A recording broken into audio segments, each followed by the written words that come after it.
Ну так працює підрозділ Терра на передовій під Бахмутом. Прильоти достатньо добре чутно. Це скільки до противника тут відстань? Скільки ви вилітаєте? До противника. Ми літаємо, дивіться, принцип роботи тут наступний. Дрони не летять занадто далеко, як це, наприклад, ми робили на Херсонщині, коли ми літали Мавіком 3 до 8 кілометрів, Матриксами ми відлітали від себе. Від себе ми вилітали 3-4 кілометри. Тут все близенько, дуже сильне подавлення РЕБ. До ворога тут фігня, тут, мабуть, кілометрів 4 десь. Плюс тут до ворога є класні зеленочки.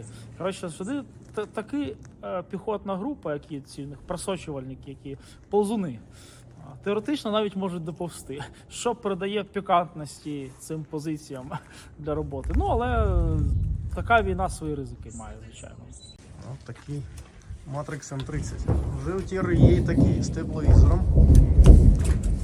Попрацювали сьогодні. Вдень теж працюєте, да, з тепловізійним режимом?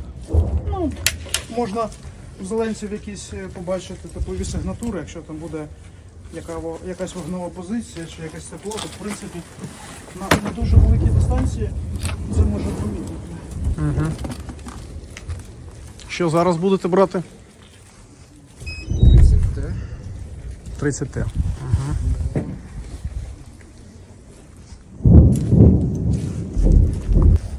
Всі новітні дрони є в нас, непогано досить у нас виходить орієнтуватися. Непогано виходить орієнтуватися у нас з тим, деякі використовувати. Наприклад, досвід Бахмуту минулого БТГРу у нас такий, що Matrix 300 помічає їхній РЕР і вражає їхній РЕБ. Ще на Херсонщині стало ясно, що їхній РЕР бачить, тому що по Matrix 300 працюють тори ракетами і попадають. То 300-й великий дрон, він помітний. 30-й поменше, він не помітний. Ну, так от воно виходить. Тому намагаємося працювати якомога дешевшою технікою, тому що це така гра в ризики. Є відсоток втрати певний, тобто є результат, є ціна за результат.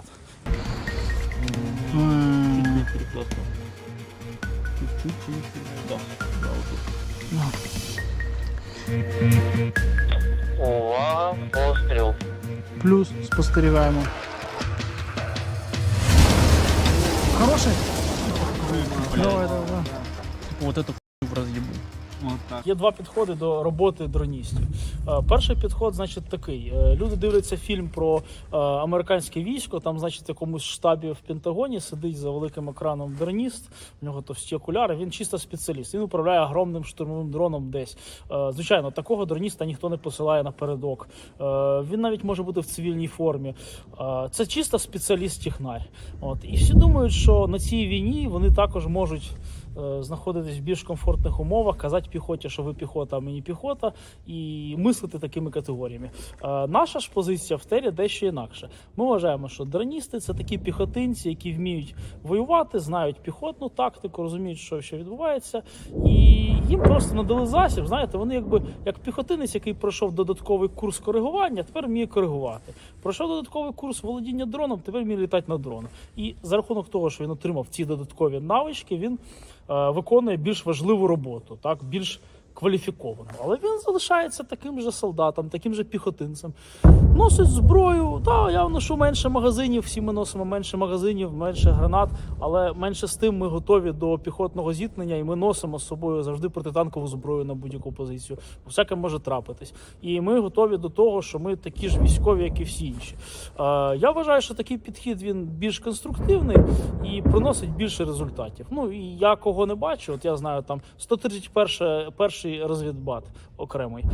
Там хлопці теж сповідують такий підхід військовий, і у них виходить. А ті, хто займаються цим, знаєте, як цивільне хобі, там результати, як правило, дещо поскромніші. Стріляємо зараз по цілі АГС по этим координатам. Вертольоты надо мной летают, наши или нет? Прильот?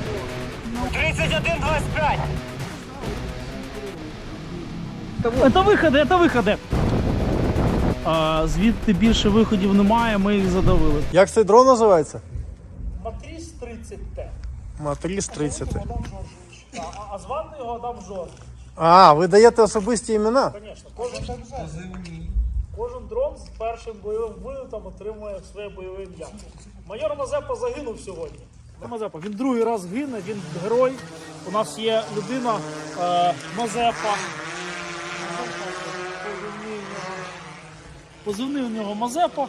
Він один із наших найбільших спонсорів, мабуть. Він постійно нам купує Матріс 30, коли з ним щось трапляється. І він завжди називається майор Мазепа. Другий раз майор Мазепа героїчно загинув під час виконання бойового завдання.